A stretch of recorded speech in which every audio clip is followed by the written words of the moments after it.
Yashar chapter 29. And Yitzchak, the son of Avraham, became old and advanced in days, and his eyes became heavy through age. They were dim and could not see. At that time Yitzchak called unto Esau his son, saying, Get, I pray you, your weapons, your quiver and your bow. Rise up and go forth into the field, and get me some venison, and make me savory meat, and bring it to me, that I may eat, in order that I may bless you before my death, as I have now become old and gray-headed. And Esau did so, and he took his weapon and went forth into the field to hunt for venison, as usual, to bring to his father as he had ordered him, so that he might bless him. And Rivkah heard all the words that Yitzchak had spoken unto Esau, and she hastened and called her son Yaakov, saying, Thus did your father speak unto your brother Esau, and thus did I hear. Now therefore hasten you, and make that which I shall tell you. Rise up and go, I pray you, to the flock, and fetch me 2 fine kids of the goats, and I will get the savory meat for your father, and you shall bring the savory meat that he may eat before your brother shall have come from the chase, in order that your father may bless you. And Yaakov hastened and did as his mother had commanded him, and he made the savory meat, and brought it before his father, before Esau had come from his chase. And Yitzchak said unto Yaakov, Who are you, my son? And he said, I am your firstborn Esau. I have done as you did order me. Now therefore rise up, I pray you, and eat of my hunt, in order that your soul may bless me, as you did speak unto me. And Yitzchak rose up, and he ate, and he drank, and his heart was comforted. And he blessed Yaakov, and Yaakov went away from his father. And as soon as Yitzchak had blessed Yaakov, and he had gone away from him, behold, Esau came from his hunt from the field. And he also made savory meat, and brought it to his father to eat thereof, and to bless him. And Yitzchak said unto Esau, And who was he who has taken venison, and brought it me before you came, and whom I did bless? And Esau knew that his brother Yaakov had done this, and the anger of Esau was kindled against his brother Yaakov, that he had acted thus toward him. And Esau said, Is he not rightly called Yaakov? For he has supplanted me twice. He took away my birthright, and now he has taken away my blessing. And Esau wept greatly. And when Yitzchak heard the voice of his son Esau weeping, Yitzchak said unto Esau, What can I do, my son? Your brother came with subtlety and took away your blessing. And Esau hated his brother Yaakov, on account of the blessing that his father had given him, and his anger was greatly roused against him. And Yaakov was very much afraid of his brother Esau, and he rose up and fled to the house of Eber the son of Shem, and he concealed himself there on account of his brother. And Yaakov was 63 years old when he went forth from the land of Canaan from Chevron. And Yaakov was concealed in Eber's house 14 years on account of his brother Esau, and he there continued to learn the ways of Yahweh and his commandments. And when Esau saw that Yaakov had fled and escaped from him, and that Yaakov had cunningly obtained the blessing, then Esau grieved exceedingly, and he was also vexed at his father and mother. And he also rose up and took his woman, and went away from his father and mother to the land of Seir, and he dwelt there. And Esau saw there a woman from amongst the daughters of Cheth, whose name was Basmath, the daughter of Elon the Chittiam, and he took her for a woman in addition to his first woman. And Esau called her name Adah, saying the blessing had in that time passed from him. And Esau dwelt in the land of Seir 6 months without seeing his father and mother. And afterward Esau took his women and rose up and returned to the land of Canaan. And Esau placed his 2 women in his father's house in Chevron. And the women of Esau vexed and provoked Yitzchak and Rivkah with their works, for they walked not in the ways of Yahweh, but served their father's Elohim of wood and stone as their father had taught them, and they were more wicked than their father. And they went according to the evil desires of their hearts, and they sacrificed and burned incense to the Baalim, and Yitzchak and Rivkah became weary of them. And Rivkah said, I am weary of my life because of the daughters of Cheth. If Yaakov take a woman of the daughters of Cheth, such as these which are of the daughters of the land, what good then is life unto me? And in those days Adah the woman of Esau conceived and bore him a son. And Esau called the name of the son that was born unto him Eliphaz. And Esau was 65 years old when she bore him. And Yishmael the son of Avraham died in those days, in the 64th year of the life of Yaakov. And all the days that Yishmael lived were 130 to 7 years, and he died. And when Yitzchak heard that Yishmael was dead, he mourned for him. And Yitzchak lamented over him many days. And at the end of 14 years of Yaakov's residing in the house of Eber, Yaakov desired to see his father and mother. And Yaakov came to the house of his father and mother to Chevron. And Esau had in those days forgotten what Yaakov had done to him, and having taken the blessing from him in those days.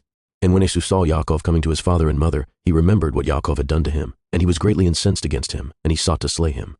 And Yitzchak the son of Avraham was old, and advanced in days. And Esau said, Now my father's time is drawing nigh that he must die, and when he shall die, I will slay my brother Yaakov. And this was told to Rivkah, and she hastened and sent and called for Yaakov her son.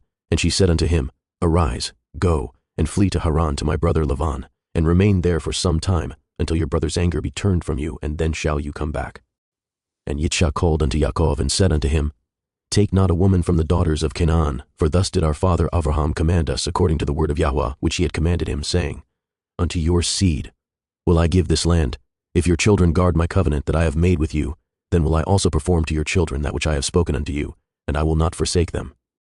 Now therefore, my son, hearken to my voice, to all that I shall command you, and refrain from taking a woman from amongst the daughters of Canaan. Arise, go to Haran to the house of Bethuel your mother's father, and take unto you a woman from there, from the daughters of Lavan your mother's brother. Therefore take heed, lest you should forget Yahweh Eloheka and all his ways in the land to which you go, and should get connected with the people of the land, and pursue vanity, and forsake Yahweh Eloheka. But when you come to the land, serve there Yahweh. Do not turn to the right or to the left from the way which I commanded you, and which you did learn. And may El Shaddai grant you favor in the sight of the people of the earth, that you may take there a woman according to your choice, one who is good and upright in the ways of Yahweh. And may Elohim give unto you and your seed the blessing of your father Abraham, and make you fruitful and multiply you, and may you become a multitude of people in the land whither you go, and may Elohim cause you to return to this land, the land of your fathers, dwelling, with children and with great riches, with joy and with pleasure. And Yitzchak finished commanding Yaakov and blessing him, and he gave him many gifts, together with silver and gold, and he sent him away. And Yaakov hearkened to his father and mother. He kissed them and arose and went to Paddan Aram. And Yaakov was 77 years old when he went out from the land of Canaan, from Beersheba. And when Yaakov went away to go to Haran, Esau called unto his son Eliphaz, and secretly spoke unto him, saying, Now hasten, take your sword in your hand, and pursue Yaakov, and pass before him in the road, and lurk for him, and slay him with your sword in one of the mountains, and take all belonging to him, and come back. And Eliphaz the son of Esau was an active man and expert with the bow, as his father had taught him, and he was a noted hunter in the field and a valiant man. And Eliphaz did as his father had commanded him. And Eliphaz was at that time 13 years old. And Eliphaz rose up and went and took 10 of his mother's brothers with him, and pursued Yaakov. And he closely followed Yaakov, and he lurked for him in the border of the land of Canaan, opposite to the city of Shechem. And Yaakov saw Eliphaz and his men pursuing him. And Yaakov stood still in the place in which he was going, in order to know what this was, for he did not know the thing. And Eliphaz drew his sword, and he went on advancing, he and his men, toward Yaakov. And Yaakov said unto them, What is to do with you that you have come hither? And what does it mean that you pursue with your swords? And Eliphaz came near to Yaakov, and he answered and said unto him, Thus did my father command me, and now therefore I will not deviate from the orders which my father gave me. And when Yaakov saw that Esau had spoken to Eliphaz to employ force, Yaakov then approached and supplicated Eliphaz and his men, saying to him, Behold all that I have, and which my father and mother gave unto me, that take unto you and go from me, and do not slay me, and may this thing be accounted unto you a righteousness. And Yahweh caused Yaakov to find favor in the sight of Eliphaz the son of Esau and his men, and they hearkened to the voice of Yaakov, and they did not put him to death. And Eliphaz and his men took all belonging to Yaakov, together with the silver and gold that he had brought with him from Beersheba. They left him nothing. And Eliphaz and his men went away from him, and they returned to Esau to Beersheba, and they told him all that had occurred to them with Yaakov, and they gave him all that they had taken from Yaakov. And Esau was indignant at Eliphaz his son, and at his men that were with him, because they had not put Yaakov to death. And they answered and said unto Esau, Because Yaakov supplicated us in this matter not to slay him, our pity was excited toward him, and we took all belonging to him and brought it unto you. And Esau took all the silver and gold, which Eliphaz had taken from Yaakov, and he put them by in his house. At that time, when Esau saw that Yitzchak had blessed Yaakov, and had commanded him, saying, You shall not take a woman from amongst the daughters of Canaan, and that the daughters of Canaan were bad in the sight of Yitzchak and Rivkah, then he went to the house of Ishmael his uncle, and in addition to his other women he took Machlath, the daughter of Ishmael, the sister of Nevaioth, for a woman.